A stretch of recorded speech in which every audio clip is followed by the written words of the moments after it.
Good afternoon. I understand this talk should be in English, but if everybody speaks Spanish, we can also move to Spanish. Is this working? Hello? Can you hear me? No? It's on? Okay, now it's on. Okay, thank you very much. So this is a special session about the eMadrid network. And we have altogether 6 presentations. I'm going to present a little bit about what the network is at the very beginning. So the outline of this talk is what is eMadrid, what are the activities carried out, what is research, what are the partners participating in this network. And then we'll have the 6 partners presenting their work. And as I'm a partner as well, I will do this by presenting the work done at the Carlos III University in Madrid. So first, overall, what is eMadrid? eMadrid is a network funded by the Madrid regional government that has a duration of 4 years. It just started January 2010. And it comprises 6 public universities we have here in the region of Madrid, namely the Carlos III University, the Autónoma University of Madrid, Complutense University of Madrid, UNED, where we are right now, the Open University here in Spain, Universidad Politécnica de Madrid, and Rey Juan Carlos. Apart from these main partners, there are a number of associate partners, both from Spain, Alcalá, Cádiz, Castilla-La Mancha, Jaume I, Uberta, Catalunya, Politécnica de Valencia, San Pablo Ceu, Rovira, Virgili, Valladolid, Vigo, and also from outside of Spain, like from Graz, from Germany, from Portugal, from Italy, etc., Greece, and a number of institutions outside of Europe, like the Tokyo Institute of Technology, etc.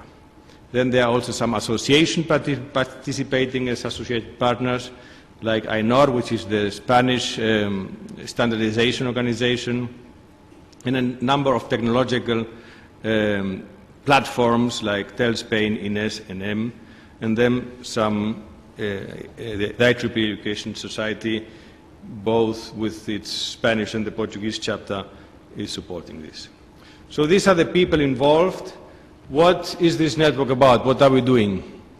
It is supposed to be an umbrella project that integrates a lot of projects, a lot of research, which is funded by other means. So this is an umbrella where activities are organized, seminars, talks, all around the year. So as normal activities, we can have talks like the one we will have tomorrow at the Carlos III University, where Bernd Simon from Knowledge Markets, a small company in Vienna, will talk about interoperability of new higher education.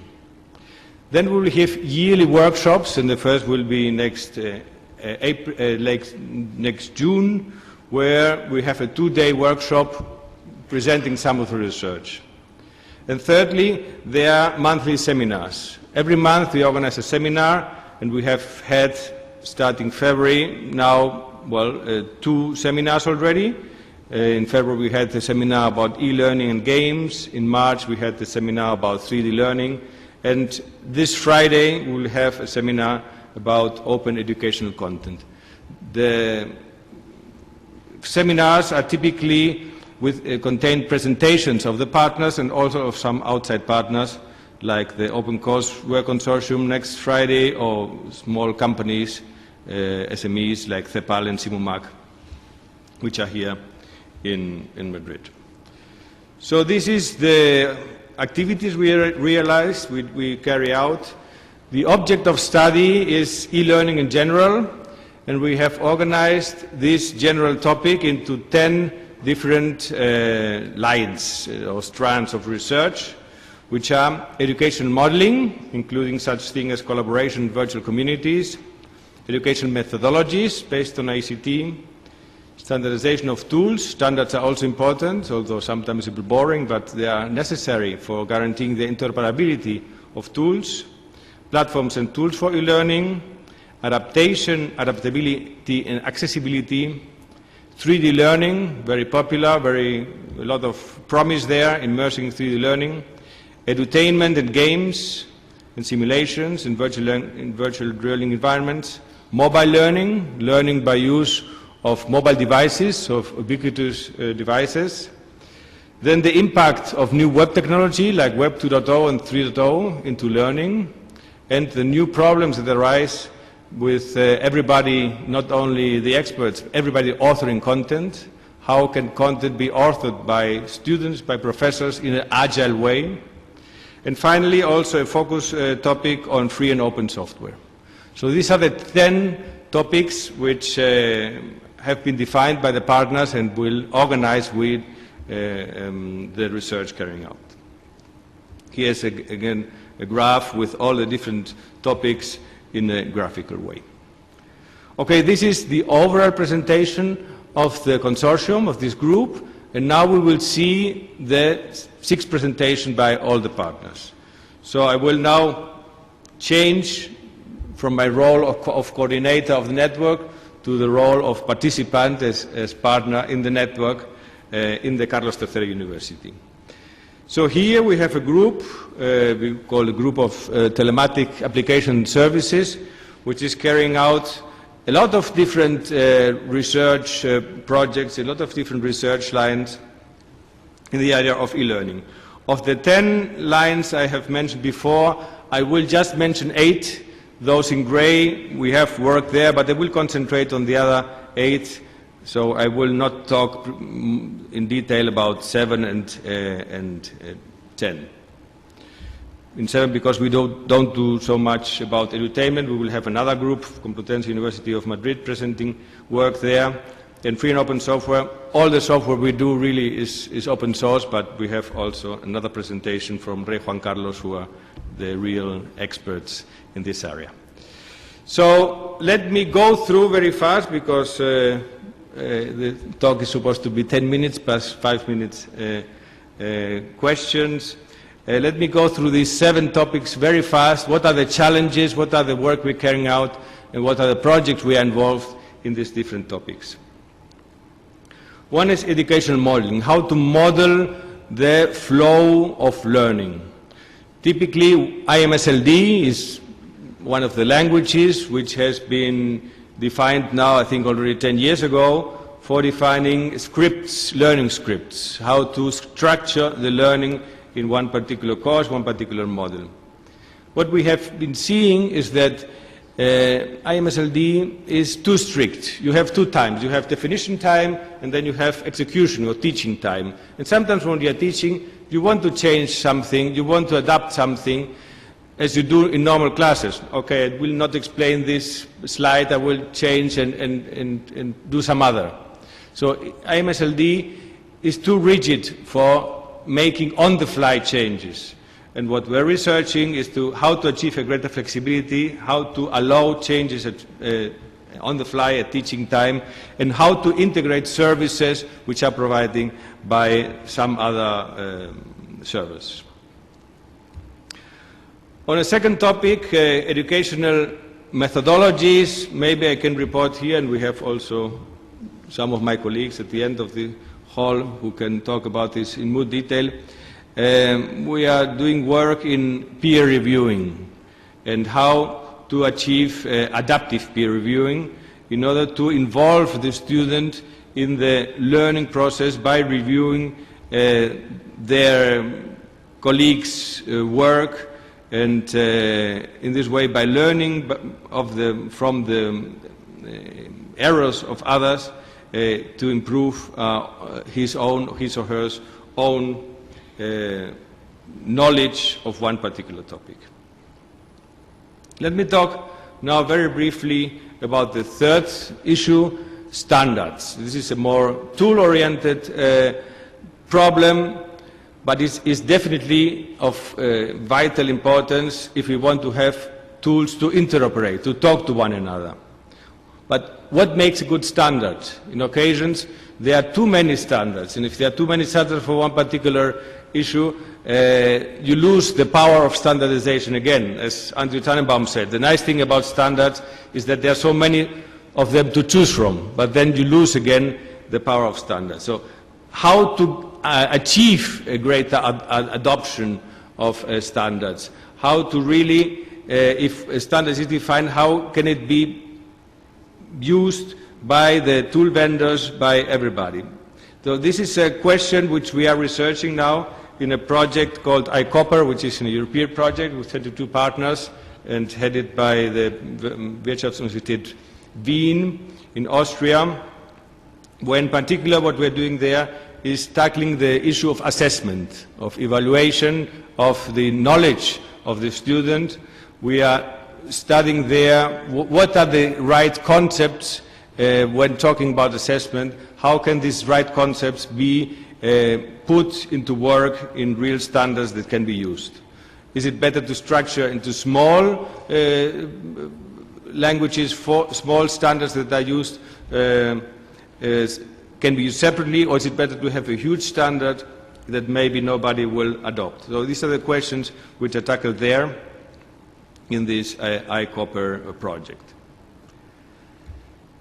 Fourth issue, e-learning frameworks and tools. What are the challenges there? I mean, learning management are now popular in every university, in every institution, teaching institution uses maybe open source tools like Moodle or like Sakai or like of many other learning management systems. This is bringing the student to the tool. But maybe a student or a professor needs to use a lot of other information which is useful. So the tendency here now, the trend is to allow the learner to define its own learning environment, to grab information that comes for his particular module or subject he's studying, but to bring this together with other widgets, with other gadgets of information, of additional information that the student himself can choose. So this is the challenge here, from learning management system, which is the state-of-the-art situation, towards more flexible and more personalized learning environments. What we're working here is in the context of one particular open source framework, which is .learn, and widgetizing these services so that they can be used in different contexts. Fifth, adaptation, adaptability, and accessibility.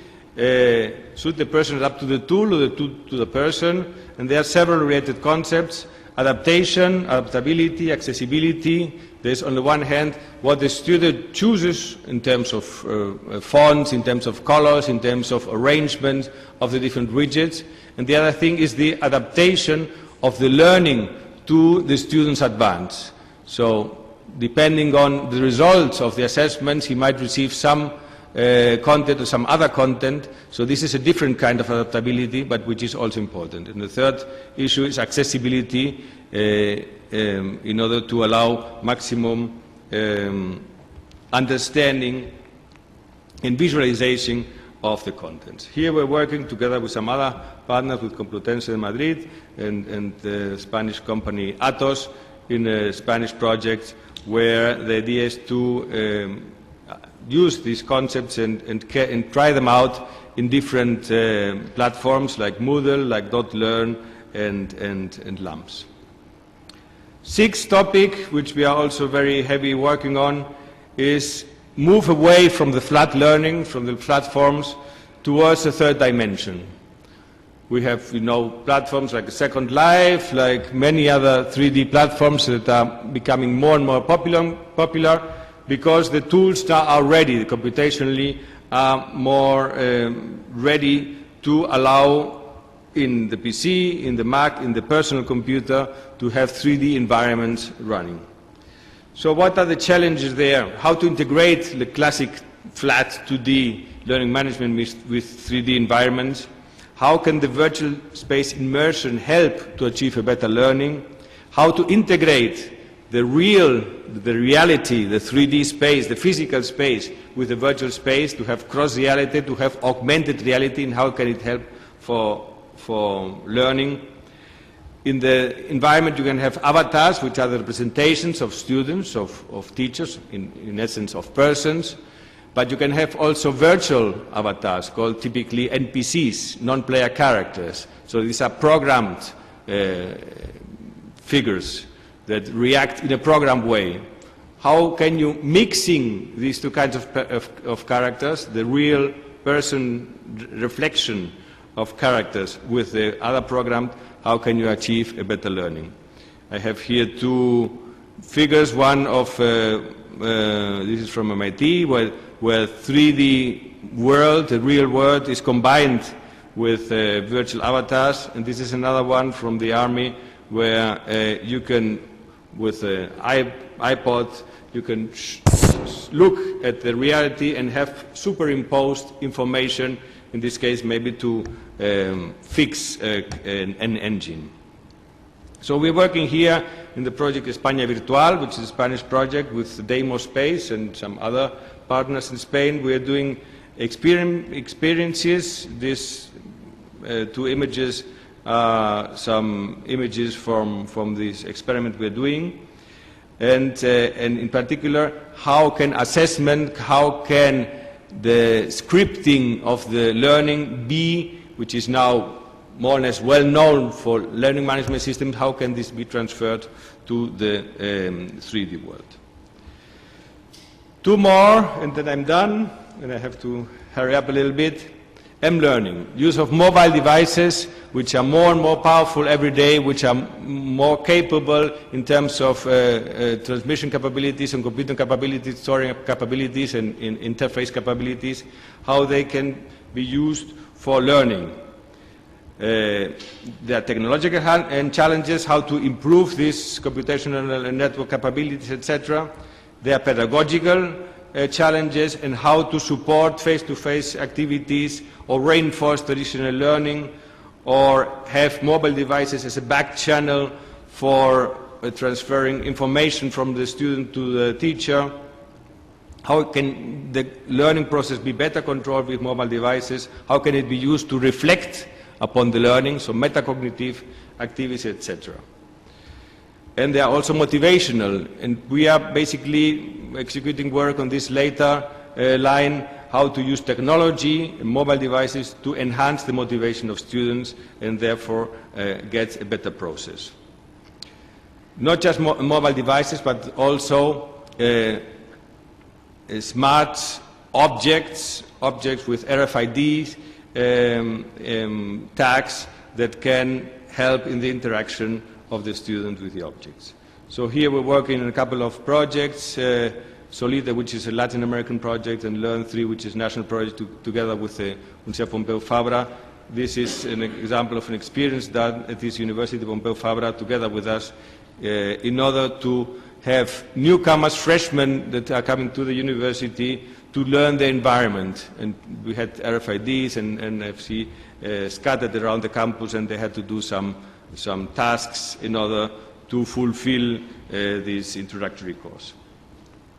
And finally, how are the new web technologies, the advancement in web technology, helping or modifying the learning in two aspects. The social web, the Web 2.0, allows the learner or